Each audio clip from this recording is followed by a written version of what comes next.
तो दोस्तों, भूतिया कहानी में आपका एक बार फिर से स्वागत है। आज मैं आपको एक जेल में एक खौफनाक चुड़ैल के आतंक की कहानी सुनाने वाला हूं। तो चलिए बढ़ते हैं अपनी कहानी की ओर।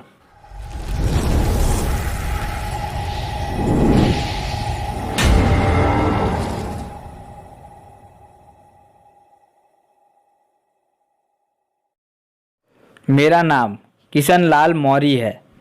मैं पेशे से एक लोहार हूँ। मीरा नगर में गांधी चौक में मेरी छोटी सी दुकान है।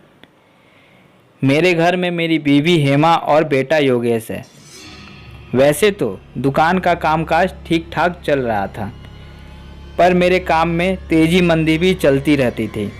घर के खर्चे बड़ी मुश्किल से निकल रहे थे।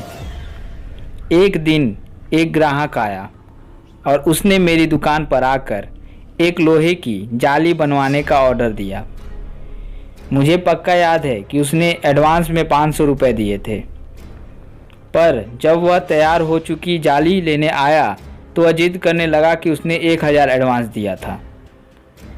इसी बात पर मेरी और उसकी हाथापाई होने लगी और मैंने गुस्से में उसके सिर पर लोहे का पाइप मार दिया। इस कांड की वजह से मुझे 1 साल की जेल हो गई। वैसे तो मैं आज जेल से रिहा हो चुका हूँ, पर उस जेल की कड़वी यादें आज भी मुझे बहुत डराती हैं। जेल के अंदर मुझे एक बैरक में रखा गया था। मेरा कैदी नंबर 13 था। एक रात जब मैं सोया हुआ था तो मैंने किसी औरत के हंसने की आवाज़ सुनी। मैं चौंक गया। जब मैंने लॉबी में देखा तो दूर अंधेरे में कोई औरत खड़ी थी। मुझे यकीन नहीं हुआ कि मर्दों की जेल में एक औरत कैसे घुस आई होगी। मैंने अपने पास सोए हुए खोमेश को जगाया और बोला कि यहाँ पर कोई औरत घूम रही है। खोमेश बोला कि तेरा दिमाग हट गया है क्या? ये मर्दों की जेल है, यहाँ कोई औरत अंदर नहीं आ सकती। इतना बोलकर वह फिर से सो गया। मैंने फिर से सलियों के बाहर झांका तो पता चला कि वह औरत अब भी वहीं लॉबी में खड़ी थी।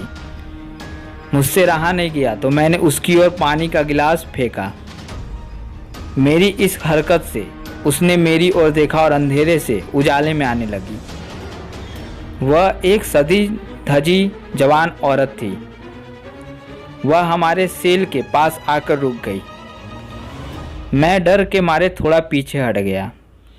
तभी उसने अचानक हमारे सेल के ताले पर नज़र डाली। पलक झपकते ही ताला खुलकर नीचे गिर गया और दरवाज़ा भी खुल गया। यह सब देखकर मेरे तो रोंगटे खड़े हो गए। उसके पास उसने मेरी ओर नज़र घुमाई। मैं उसे देखकर डर के मारे कांपने लगा। अब वह फिर से मुड़ कर उस ओर जाने लगी जहाँ से वह आई थी। जब वह मुड़ी तो उसके पीठ पर कोई मांस या चमड़ी नहीं थी, सिर्फ पिंजर था। यह भयानक नज़ारा देखकर मेरे तो होश उड़ गए थे। मैं चिल्लाना चाहता था, पर ज़बान से आवाज़ भी नहीं निकल पा रही थी। कुछ ही देर में वह भयानक औरत गायब हो गई। मैंने फिर से खोमेश को जगाया। इस बार मेरा डरा हुआ चेहरा देखकर खोमेश भी चौंक गया। उसने सेल का दरवाज़ा खुला देखा तो वह बोला कि यह तूने क्या किया? हम पर जेल से भागने का आरोप लगेगा। हम दोनों ने मिलकर सेल का दरवाज़ा बंद कर लिया और खुला ताला लटका दिया। सुबह जब हमें गार्ड बाहर निकालने आया तो उसने हमारे सेल का ताला खुला पाया। उसने फौरन जेलर साहब को बुलाया। हमें तो लगा कि गए काम से एक और मुकदमा झेलना पड़ेगा। जेलर के आते ही हमने उसके पैर पकड़ लिए और हम गिड़गिड़ाने लगे कि हमने कुछ भी नहीं किया है। कुछ देर बाद जेलर बोला कि शांत हो जाओ, मुझे पता है कि ताला तुम लोगों ने नहीं तोड़ा है। मुझे पता है कि हमारे जेल में एक खतरनाक चुड़ैल घूमती है। कई कैदी उसके खौफ से बीमार भी पड़ जाते हैं। अगर उस चुड़ैल को गुस्सा ना दिलाया जाए तो वह इधर उधर घूमकर वापस चली जाती है। तुम दोनों ने कुछ किया तो नहीं ना? मैंने फ़ौरन कबूल किया कि वह कौन है। यह जानने के लिए मैंने उसकी ओर एक खाली गिलास फेंका था कि वह मेरे सेल की ओर आई थी और उसी ने पता नहीं क्या करके ताला खोल डाला। जेलर ने कहा कि यह अच्छा नहीं हुआ, अब तुम्हें सावधान रहना होगा, वह किसी भी वक्त तुम पर हमला कर सकती है। उसी दिन जेलर ने मुझे दूसरे बैरक में निकालकर एक अच्छे बैरक में शिफ्ट कर दिया। उस दिन के बाद हर रात मुझे पायल की खनक सुनाई देती थी। कभी कभी वह भयानक चुड़ैल मुझे सेल के अंदर भी दिखाई देती थी। नींद में भी मुझे उसी के सपने आने लगे। कभी कभी तो ऐसा लगता था कि वह मेरी छाती पर आ बैठी है।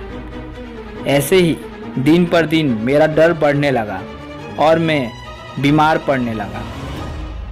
अभी मेरी 1 साल की सज़ा खत्म होने में 3 महीने बाकी थे। तभी मेरी हालत को ध्यान में रखते हुए मुझे बाकी की सज़ा से मुक्त दे दी गई और मैं घर लौट आया। घर आकर मुझे लगा कि बला टल गई, पर ऐसा नहीं था। अभी कुछ दिन पहले ही मैंने उस भयानक चुड़ैल को मेरी बीवी हेमा के पीछे खड़े हुए देखा था। मुझे नहीं पता कि वह चुड़ैल मेरा पीछा कब छोड़ेगी या फिर मेरी जान लेकर ही दम लेगी। मैं तो अब बस भगवान के सहारे ही जी रहा हूँ। तो दोस्तों, ये थी एक जेल में एक खौफनाक चुड़ैल के आतंक की कहानी। अगर आपको हमारा ये वीडियो पसंद आया हो तो हमारे वीडियो को लाइक और शेयर कीजिए और ऐसे ही खौफनाक कहानियाँ सुनने के लिए हमारे चैनल को सब्सक्राइब कीजिए। धन्यवाद।